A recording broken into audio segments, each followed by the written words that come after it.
Hai guys, jumpa lagi. Kali ini kita akan membahas nasib mantan Perdana Menteri Malaysia Ismail Sabri. Ismail Sabri yang suka mengklaim jumlah penutur bahasa Indonesia kini terbelit kasus korupsi. Ia diusut oleh Komisi Korupsi Malaysia berkaitan dengan program sosialisasi slogan Keluarga Malaysia. Program ini rupanya menelan biaya yang amat besar. Yuk kita simak videonya ya. SPRM telah memulakan siasatan terhadap dakwaan rasuah yang dikaitkan dengan bekas Perdana Menteri Ismail Sabri Yaakob. Menurut beberapa sumber, satu pasukan dihantar ke pejabat Perdana Menteri semalam untuk mencari dan merampas dokumen yang dipercayai dapat membantu siasatan. Ini bagi memfokuskan projek-projek tertentu ketika Ismail Sabri Yaakob menjadi Perdana Menteri. Bernama pula melaporkan pegawai SPRM juga ke Kementerian Kewangan bagi mendapatkan bahan bukti semalam. Seorang sumber berjawatan tinggi mendakwa terdapat dakwaan rasuah dalam kontrak berkaitan kegiatan promosi konsep Keluarga Malaysia yang diperkenalkan Ismail pada Ogos 2021. Pasukan penyiasat masih dalam proses mengenal pasti jumlah sebenar yang terlibat, namun sumber mendakwa kontrak tersebut dipercayai bernilai lebih 300 juta ringgit. Malaysia kini telah menghubungi Ismail Sabri untuk mendapatkan respons berkenaan perkara ini. Selain ahli Parlimen Bera itu, beberapa bekas pegawainya turut disiasat termasuk seorang pembantu Ismail yang dilantik secara politik ke jawatan kanan di Pejabat Perdana Menteri pada masa itu. SPRM dijangka memanggil Ismail dan beberapa bekas pegawainya tidak lama lagi. Siasatan dibuat di bawah Akta SPRM 2009. Okey. So ini yang terkini hari ini ya, SPRM siasat dakwaan rasuah dalam program Keluarga Malaysia sewaktu pimpinan Ismail Sabri. SPRM menyiasat dakwaan rasuah dalam kempen Keluarga Malaysia. Okey, saya elas sikit. Okey, SPRM telah memulakan siasatan terhadap dakwaan rasuah yang dikaitkan dengan bekas Perdana Menteri Ismail Sabri Yaakob.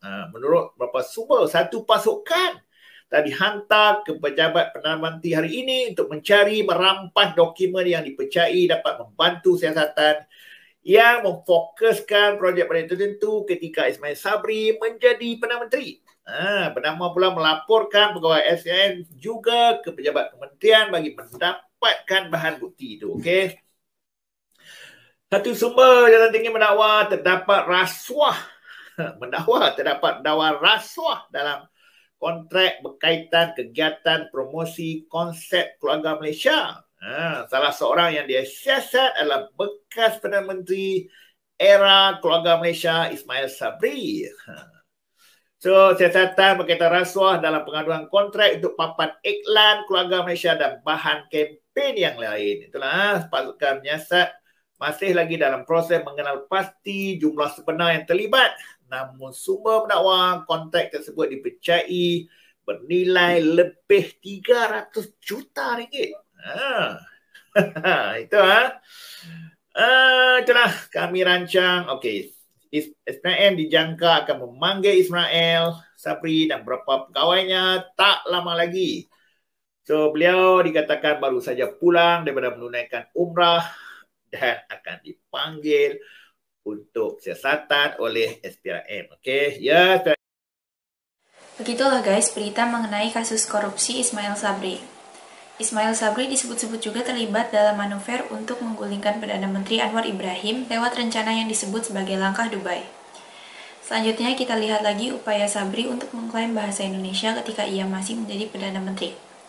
Yuk kita simak ya. Simposium ini yang dilihat dapat memertabatkan dan mengantarabangsakan bahasa Melayu, bahasa yang kita sanjungi ini. Tuan-tuan keluarga Malaysia yang saya kasihi sekalian, sejarah menunjukkan penggunaan bahasa Melayu di kawasan alam Melayu atau Malay Archipelago merentas entiti politik yang kini dikenali sebagai Malaysia, Indonesia, Brunei Darussalam, Singapura, sebahagian Thailand, sebahagian Filipina dan beberapa negeri lain di Asia Tenggara seperti Kemboja, Vietnam, Laos dan Myanmar. Malah dengan wujudnya diaspora Malaysia di Sri Lanka, Surinam, Afrika Selatan, Madagaskar, Asia Barat, Eropah dan beberapa bahagian lain dunia, bahasa Melayu berpotensi besar diangkat sebagai salah satu bahasa dunia seperti pada sekitar abad ke-15 hingga abad ke-19 dahulu, supaya bahasa Melayu kembali dijadikan lingua franca.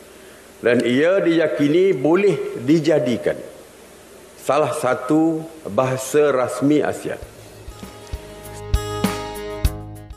Bahasa Melayu secara domestik sebelum kita mengatakan kita hendak ke luar negara ataupun ke antarabangsa.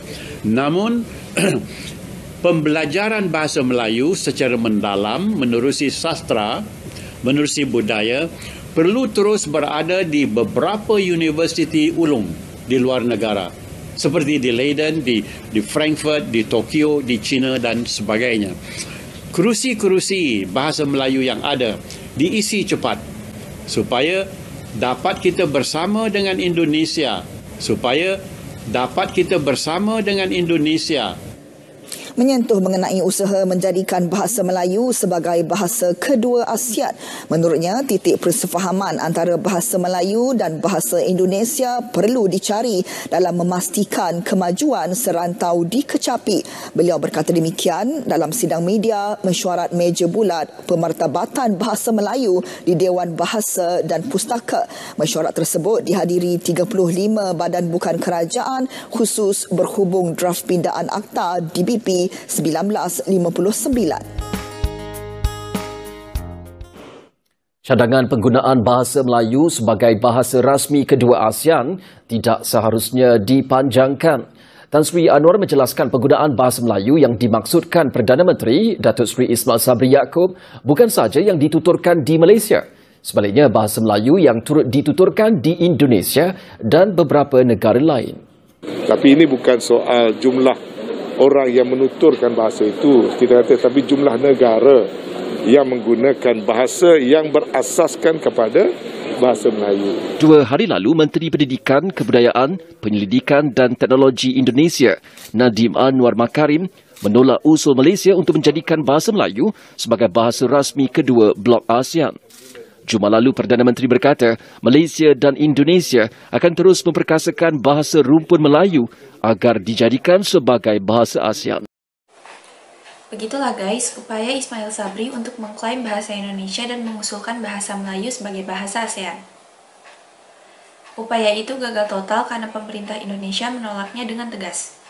Terima kasih sudah menonton sajian kami, sampai jumpa lagi.